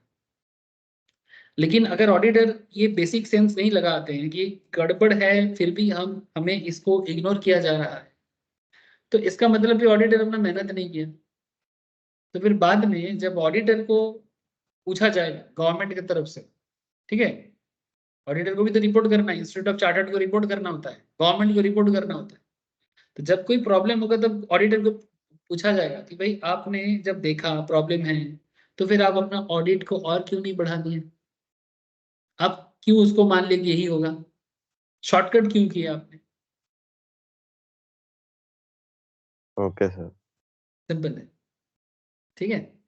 अगर अगर बड़ा मटेरियल प्रॉब्लम होगा तो ऑडिटर को भी नहीं छोड़ा जाता है बाद में, ठीक है। लेकिन ये ऑडिटर का रिस्पॉन्सिबिलिटी है कि वो जब भी गड़बड़ देखे वो अपने प्रोसीजर को बढ़ा दे, और ऑडिटर किसी को सजा नहीं देगा। ऑडिटर कंपनी में जाके कंपनी को सजा नहीं सुनाने के लिए जाता है, वो अपना जो बोलेगा रिपोर्ट में बोले। समझ रहे हो? जैसे आप लोग अगर क्लास में अच्छे से पढ़ाई नहीं करते हो, फिर एग्जाम हॉल में आप लोग एग्जाम देने जाते हो, फिर इंस्टीट्यूट जब आपका एग्जाम कांटेक्ट करेगा तो उसमें आपको डांटेगा क्या कि तुमने पढ़ के क्यों नहीं आया, तुमको ऐसा पढ़ना चाहिए था, तुमको ऐसा पढ़ना चाहिए था। वो जो भी करेगा रिजल्ट दे के बोल देगा। फेल करेगा तो फेल करा देगा, पास करेगा तो पास करा देगा, मॉडरेट रिजल्ट होगा तो मॉडरेट करा देगा। वो रिजल्ट में बताता है, रिपोर्ट कार्ड में बताता है। ऑडिटर का भी वही काम, वो जो बोलता है रिपोर्ट कार्ड में बोलता है। कंपनी को नॉर्मल में बताता है कि भाई ये प्रॉब्लम है, आप इसको ठीक कर सकते हो, मुझे लगता है ये नॉर्मल है। तो लेकिन कंपनी का अगर कुछ गड़बड़ घोटाला रहेगा ना तो कंपनी बात सुनता नहीं है। फिर रियल लाइफ में क्या करता है, ऑडिटर को थोड़ा मैनिपुलेट करने का कोशिश करता है कि थोड़ा मान जाओ करता है, ठीक है। और बाद में बड़ा घोटाला निकल के आ जाता है तो फिर मुश्किल हो जाता है। यही बात किया, ऑडिट प्रोसीजर से सारा चीज पता लगता है। मैंने एक दिन आप लोगों को ना, जो मैं आप लोगों को बैकअप बोल रहा था, आप लोग मैं चलो लाइव क्लास में लिखाऊंगा आपको सारा छोटा छोटा बात, ठीक है। आप लोग तब जाके और अच्छे से समझ पाओगे ऑडिट को। देखो, अच्छा, there are practical and legal limitations on auditor's ability to obtain audit evidences, ठीक है। Possibility that management of others may not provide intentionally or unintentionally the complete information relevant for preparation or presentation of financial statement. हो सकता है कि जो company के auditor को या तो जानबूझ के या तो बिना जान के ऑडिटर को सारा इंफॉर्मेशन नहीं दे रहा है, जो बात अभी दर्श ने पूछ रहा था, ठीक है। तो ये कंपनी ऑडिटर को दिक्कत होता है। फ्रॉड में involve sophisticated and carefully organised.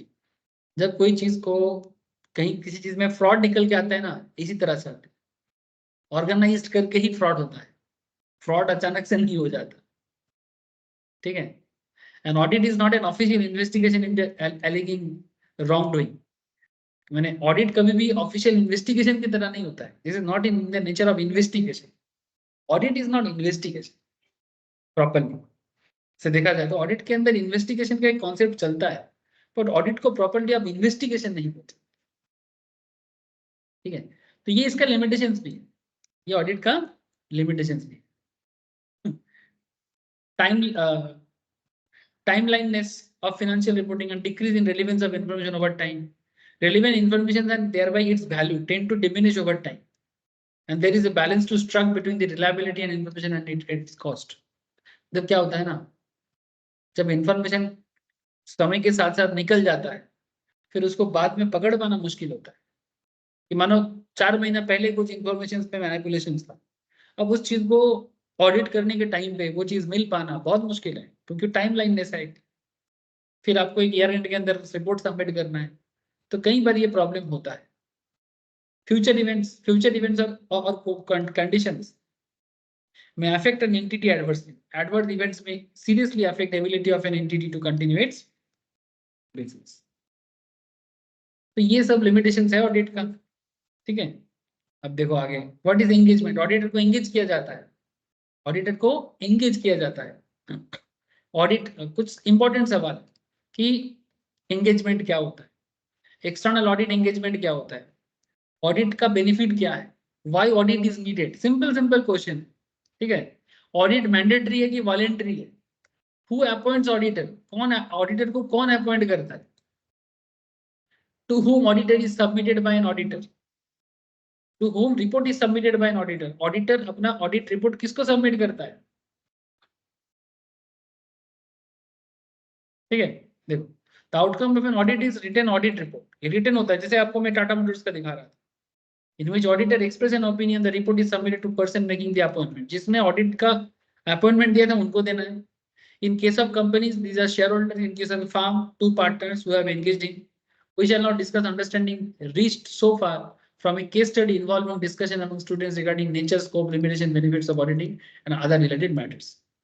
जैसे यहाँ पर एक केस स्टडीज है, ये केस स्टडीज कुछ है आपको काफी हेल्प करेगा, ठीक है। ये केस स्टडीज आपको काफी हेल्प करेगा। चलो मैं आपको एक केस स्टडीज कराता हूँ,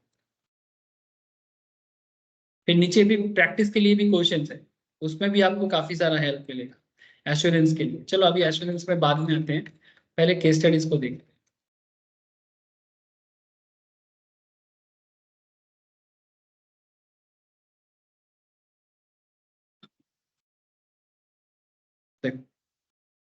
केस क्या है, बोलते हैं रोहित, गुरप्रीत एंड अली, ठीक है। रोहित है, गुरप्रीत है, अली है एंड गोरेती। तो Rohit, Gurpreet, Ali and Goretti are friends since their school days based in Mumbai. They have cleared a chartered accountant foundation exam in the same attempt and now plan to appear for intermediate. All of them are avid news listeners. सब कोई timely news देखता है, regularly keep track करता है business news का social media में। They are trying to understand new subjects including auditing. वो लोग चाहते हैं कि audit subject को थोड़ा समझे। Rohit, Gurpreet and Ali have also started attending live classes, coaching भी लिया है, ठीक है। फिर आगे बोलता है however she plans to catch it up with her friends very soon, ठीक है। गोरेती has not been able to join live coaching, अभी कोचिंग ज्वाइन नहीं किया है, पर वो लोग धीरे धीरे कोचिंग ज्वाइन करेगा, ठीक है। however she plans to catch it up with her friends very soon. Ali had also joined the classes but she had skipped some lectures. अब आगे देख, during one informal get together, एक informal get together हो रहा है दोस्तों के बीच में, the discussion centred around new subject of auditing. क्या डिस्कस चल रहा है, ऑडिटिंग के बारे में। They discuss many things regarding its nature, scope, benefit and other general practical issues. Goretti was regular in keeping track of audited results of companies, जैसे कि आपको मैं दिखा रहा था, being published in leading newspaper, newspaper में आता रहता है। Her view was that audited financial statement of companies give 100% guarantee to different stakeholders. It is the main reason behind so much reliance upon auditing. Company का audit report में लोग बहुत भरोसा करता है और इसलिए ऑडिट रिपोर्ट को लेके बहुत बात होता है। But she could not understand why wrongdoings in financial matters have been discovered after many years have gone by. जब बहुत सारा टाइम निकलने के बाद रॉन्गडूइंग्स को निकालने का क्या मतलब है। Ali also concurred with her view and added that when financial statements are audited, each and every transactions appearing in books of accounts is verified. However, he could not give clarity to Goretti. मतलब आली बोल रहे हैं कि जब financial statement को audit करता है तो सारा चीजें ऑलरेडी चेक हो जाता है, वेरीफाई हो जाता है, लेकिन वो गोरेती को इसका क्लैरिटी नहीं दे पा रहे। गोरेती का मानना है कि भाई फाइनेंशियल मैटर जब इतना पास्ट रिजल्ट्स के बारे में बोल के उसका ऑडिट रिपोर्ट देके क्या फायदा। आली उसको बता रहे बट प्रॉपर्ली नहीं बताता। Gurpreet was of the opinion that audit was conducted on the basis of sample checking. He was also of the view that audited financial statements are not in guarantee against probable wrongdoings in financial matters of the companies. ये गुरप्रीत का मन है। Not to be left behind, Rohit also jumped in the fray. He supported Gurpreet and also added something on his own. माने एक audit को लेके कितना सारा माने नॉर्मल स्टूडेंट्स के मन में या नॉर्मल ऑडिट का ऑडिट के बारे में जिसके मन में भी सवाल होता है, उनके मन में कितना सवाल जनक है। इस सवाल के ऊपर बेस करके यहाँ पर कुछ क्वेश्चन है। क्या क्वेश्चन है, 4-5 क्वेश्चन है सर। क्वेश्चन ये उठता है, केस स्टडीज बेस्ड क्वेश्चन। देखो गुरप्रीत का व्यू क्या था। Gurpreet was of the view that audited financial statements are not a guarantee against probable wrongdoings. Guarantee नहीं है in financial matters of companies. What kind of assurance does audit of financial statement provide? अगर गुरप्रीत को लगता है कि audited financial statements are not a guarantee against probable wrongdoings in financial matters of companies, तो फिर ये किस तरह का assurance देता है? Point A, it provides reasonable assurance meaning a moderate level assurance. It provides reasonable assurance meaning low level assurance. It provides reasonable assurance meaning high level assurance. It provides reasonable assurance meaning an absolute level of assurance. क्या लगता है sir? Gurpreet को लगता था कि audited financial statement कोई guarantee नहीं है अगेंस्ट प्रोबेबल रॉन्ग डूइंग। मैंने अगर बिजनेस ने कोई खराब चीज या इंपॉर्टेंट इंफॉर्मेशन को मिस किया है तो ऑडिट में ये चीज पकड़ पाना गारंटी नहीं। ऑडिटर अगर बोल रहे तो ठीक है पर गारंटी नहीं। ये किस तरह का सिचुएशन है, ये किस तरह का एश्योरेंस है? क्या लगता है आप लोग को, क्या लगता है ABCD में क्या होगा?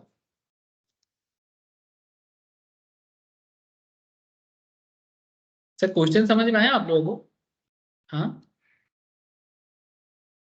आम आदमी वाला सवाल है सर इसमें। सर मेरे हिसाब से तो मतलब कोई गारंटी नहीं होता कि वो पूरा सही होगा, क्योंकि हाँ तो गलत भी जा ही सकता है। हाँ, तो इसमें से कौन सा बेहतर मतलब ऑप्शन लग रहा है आपको? Sir moderate. मॉडरेट, जी सर। मतलब point number A. A, it provides reasonable assurance meaning a moderate level of assurance। चलो देखते हैं आंसर क्या आता है कंप्यूटर जी में। तो कंप्यूटर जी आंसर दे रहा है point number C। Point C क्या है? It provides reasonable assurance meaning a high level of assurance। Sir assurance है, गारंटी नहीं है, ये चीज समझना पड़ेगा। रीजनेबल एश्योरेंस है कि अगर किसी कंपनी का ऑडिट रिपोर्ट में कुछ बताया जा रहा है, ये आपको एश्योर करता है, एश्योर करता है माने आपके मन में एक भरोसा देता है, पर गारंटी नहीं देता। ठीक है, मन में भरोसा देता है पर गारंटी नहीं देता, ये चीज है। तो it provides a reasonable assurance meaning A high level of assurance. समझे कि नहीं? चलो कोई बात नहीं, केस स्टडीज बेस्ड क्वेश्चन है, धीरे धीरे समझ में आएगा। रोहित का केस भी देख लेते हैं। रोहित भी गुरप्रीत को सपोर्ट किया था ना। Rohit added that auditor can force an employee of the company to provide him required information and documents। अब हम लोग देखें ना यहाँ पर, ठीक है। अच्छा यहाँ पर क्वेश्चन बोल रहा है कि रोहित ने कुछ ऐड किया, क्या ऐड किया था पता नहीं था, यहाँ पर बोल रहे हैं कि रोहित ने ऐड किया है। Rohit added that auditor can force an employee of the company to provide him required information and documents। Can he do so? Rohit बोल रहा है कि ऑडिटर एम्प्लॉय को फोर्स करके कंपनी का इंफॉर्मेशन निकलवा सकता है, डॉक्यूमेंट्स भी निकलवा सकता है।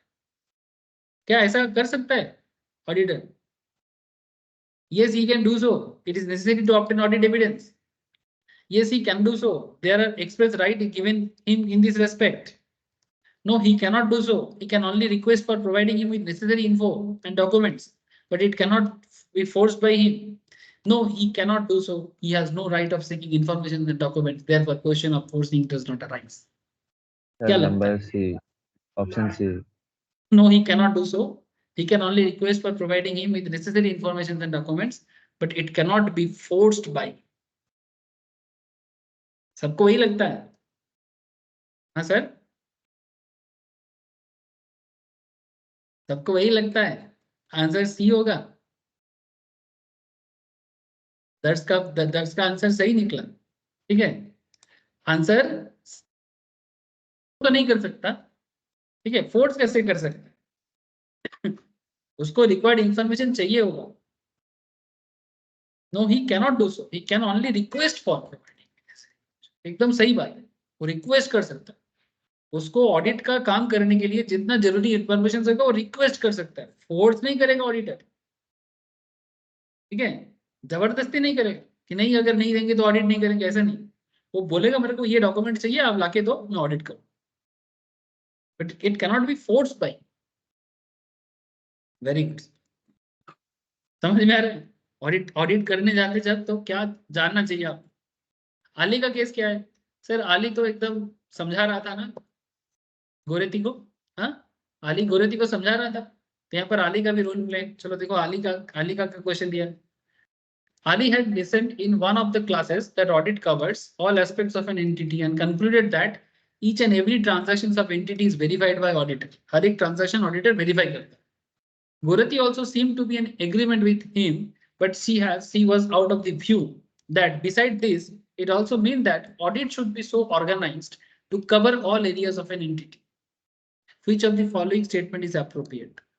क्या मतलब सवाल ये उठता है कि आली ने क्या, मतलब बेसिकली आली का ऑब्जर्वेशन यहाँ पर बता। आली का ऑब्जर्वेशन था, आली ने सारा क्लास देखा है, मतलब ऑडिट के बारे में उसको नॉलेज है, तो उसने ये पढ़ा कि audit covers all aspects of an entity, माने एक कंपनी में जो भी काम होता है वो सारा काम ऑडिटर करते हैं, ठीक है, सॉरी कवर करते हैं, चेक करते हैं, एंड कंक्लूड किया each and every transactions of entity is verified by auditor. Gorti also seem to be in agreement with him, उसको मान रहा है, बट उसको थोड़ा सा अपना point of view, but she was a view that beside this it also means that audit should be so organized to cover all areas of the entity। ये गोरती का मानना है कि ऑर्गेनाइज्ड है और सभी एरिया कवर करना चाहिए, ये उनको ऐसा लगा। तो यहाँ पर कौन सा बात सही है? Only view of Ali is correct, only view of Gorti is correct, both Ali and Gorti are correct, and both Ali and Gorti का व्यू इनकरेक्ट। क्या लगता है? दोनों का सेम नॉलेज, मतलब सेम कॉन्सेप्ट है, बस गोरती ने एक चीज ऐड किया, दैट इज कि ऑडिट सारा मैटर चेक भी करेगा, बट इसको ऑर्गेनाइज्ड भी करना चाहिए ऑल एरियाज।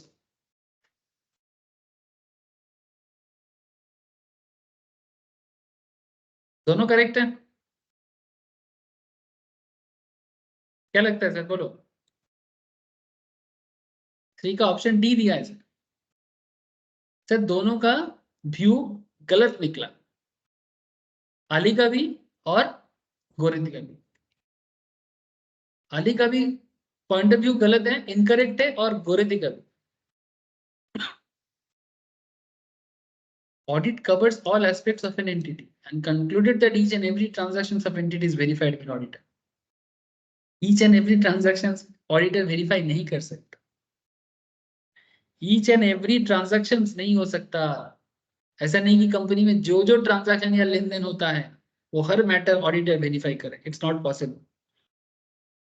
सर और वो तो गोरे, किसी से नहीं हाँ मांगेगा ना ये चीज, वो ये सब के बोलिए, लिए तो इन्फॉर्मेशन देखेगा ना किसी से, मतलब लेके। वो एक कंप्लीट ओवरऑल एस्पेक्ट्स को चेक कर सकता है, ठीक है, ऐसा नहीं कि ईच एंड एवरी ट्रांजैक्शंस को चेक कर सकता है, नहीं, ये कैसे संभव?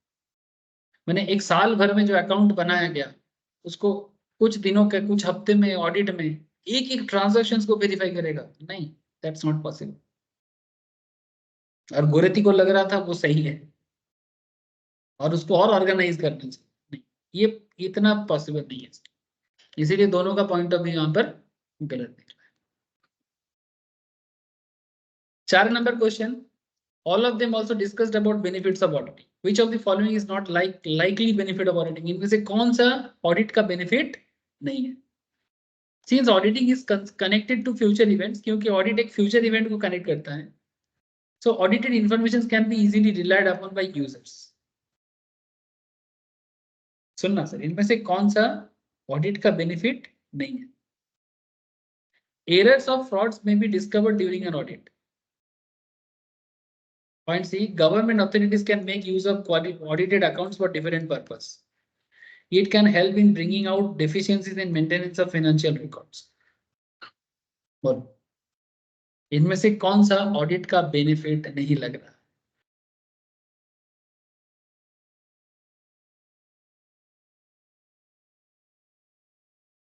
क्योंकि ऑडिट एक फ्यूचर इवेंट से कनेक्ट है, so audited information can be easily relied upon.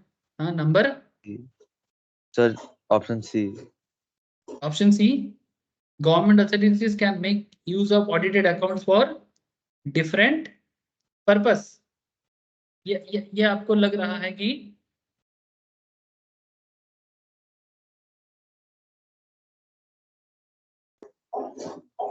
Ji sir यही लगा। क्वेश्चन नंबर 4 था, 4 का ऑप्शन ए दिया है सर, चेक कर लिए कंप्यूटर जी के थ्रू से। सर बट लोग तो रिलाई करता है इस चीज पे, मतलब किस चीज? ऑडिट पे। सर पहला बात है, देखो, since auditing is connected to future events and audited information can easily relied upon by users, मैंने ऑडिट करने के टाइम पे ऑडिट का benefit, all of them also, मतलब बेनिफिट क्या है इसमें? Not a likely benefit of audit, मैंने एरर एंड फ्रॉड ऑडिट करने के टाइम पे डिस्कवर हो सकता है, ये तो सही बात है। गवर्नमेंट अथॉरिटी भी इसका यूज कर सकता है, क्यों नहीं कर सकता? ऑडिट करके कंपनी के बारे में अगर कुछ पता लगेगा तो क्यों नहीं यूज कर सकते। और point D, it can help in bringing out deficiencies in maintenance of financial record. Company का जो फाइनेंशियल रिकॉर्ड है उसका जो डेफिशिएंसी है, मैंने जिसका डेफिशिएंसी माने कोई भी अगर शॉर्टकमिंग्स है, माने कुछ भी प्रॉब्लम हो रहा है कंपनी को, तो कंपनी उसका ऑडिट करके उसको इजीली मेंटेन कर सकता है ना। तो ये 3 चीज हो गया सर। 1 सेकेंड होल्ड करना। हाँ गौतम, हाँ একটু দাঁড়া ভাই, আমি আসছি, একটু দাঁড়া। হুম।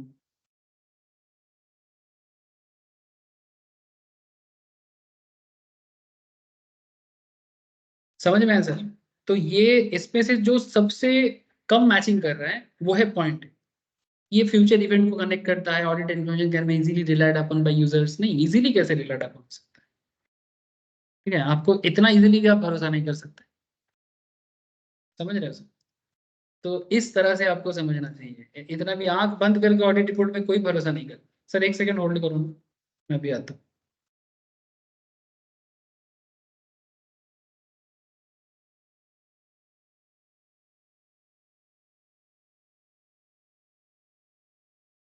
हाय, ठीक है, हमारी द्वारा कोई गेटे सामने रहा नहीं।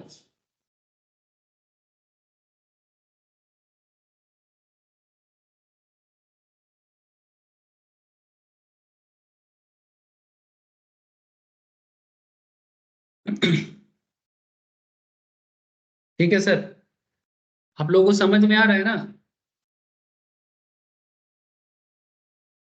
हेलो हाँ सर। सर, बाकी आज मुझे थोड़ा सा भी अभी यहाँ पर छोड़ना पड़ेगा क्लास को। आप लोगों को मैं ना नेक्स्ट क्लास में बाकी क्वेश्चन आंसर भी इस तरह से दूंगा, मैं नोट शेयर करूंगा। आप लोग प्लीज ना ये केस स्टडीज क्वेश्चंस को भी करना, और ऑडिट का बेसिक्स मैंने कंप्लीट करवा दिया। नेक्स्ट क्लास में मैं आपको ऑडिट स्ट्रैटेजी वगैरह, ऑडिट कैसे होता है, कैसे करना चाहिए, इसके बारे में बात करूँ, ठीक है। तो आज यहाँ यहीं पर रखता हूँ, और मैं नोट्स भी शेयर करता हूँ और क्लास भी क्या बोलते हैं उसको, प्रैक्टिस के लिए भी क्वेश्चन देता हूँ। आप लोग प्लीज घर पे एक बार पढ़ें। सर हाँ बोलो सर। तो ये जो ये 10th पेपर है ना हम लोग का ऑडिट, जिसमें कॉर्पोरेट अकाउंटिंग भी है, तो ये कितने अकाउंटिंग के मार्क्स का? साथ अकाउंट 50 नंबर आता है तुम। तो 50 मार्क्स कॉर्पोरेट अकाउंटिंग और ये 50 मार्क्स ये हाँ ऑडिटिंग। जी, हाँ जी सर, मजाक नहीं, ठीक है।